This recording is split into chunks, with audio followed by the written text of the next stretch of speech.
ဟောကောင်ငါတီးတော့နေဆက်မှာအလုပ်ကောင်းတစ်ခုရှိတယ်တဲ့လူလိုနေလို့တဲ့ ဟုတ်လားဘာလုပ်လဲ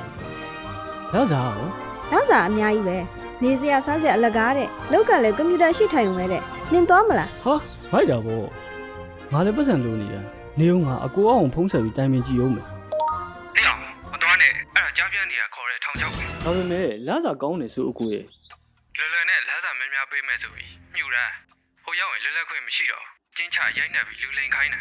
ချို့ဆိုခန္ဓာကိုယ်အင်္ဂါစိတ်ပိုင်းတွေကထုံရောင်းခံရတယ်ဆိုတဲ့သတင်းတွေထွက်နေမှာမကြောက်လား